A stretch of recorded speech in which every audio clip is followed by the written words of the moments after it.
اور ایک شخص شہر کی پرلی طرف سے دوڑتا ہوا آیا، بولا کہ اے موسیٰ، اہل دربار تمہارے بارے میں مشورے کرتے ہیں کہ تم کو مار ڈالیں، سو تم یہاں سے نکل جاؤ، میں تمہارا خیر خواہ ہوں۔ چنانچہ موسیٰ وہاں سے ڈرتے ڈرتے نکل کھڑے ہوئے کہ دیکھیں کیا ہوتا ہے، اور دعا کرنے لگے کہ اے پروردگار، مجھے ظالم لوگوں سے نجات دے۔ اور جب انہوں نے مدین کی طرف رخ کیا تو کہنے لگے امید ہے کہ میرا پروردگار مجھے سیدھا رستہ بتائے۔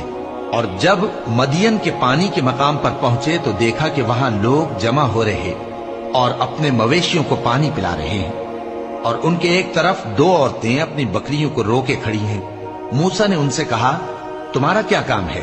وہ بولی کہ جب تک چرواہے اپنے جانوروں کو لے نہ جائیں ہم پانی نہیں پلا سکتے، اور ہمارے والد بڑی عمر کے بوڑھے ہیں۔ تو موسیٰ نے ان کے لیے بکریوں کو پانی پلا دیا، پھر سائے کی طرف چلے گئے اور کہنے لگے کہ پروردگار، میں اس کا محتاج ہوں کہ تو مجھ پر اپنی نعمت نازل فرمائے۔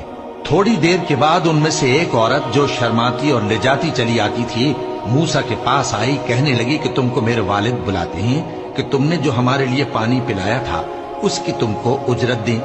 پھر جب وہ ان کے پاس آئے اور ان سے اپنا ماجرا بیان کیا تو انہوں نے کہا کہ کچھ خوف نہ کرو، تم ظالم لوگوں سے بچ آئے ہو۔ ایک لڑکی بولی کہ ابا، ان کو نوکر رکھ لیجئے، کیونکہ بہترین نوکر جو آپ رکھیں وہ ہے جو توانا ہو، امانت دار ہو۔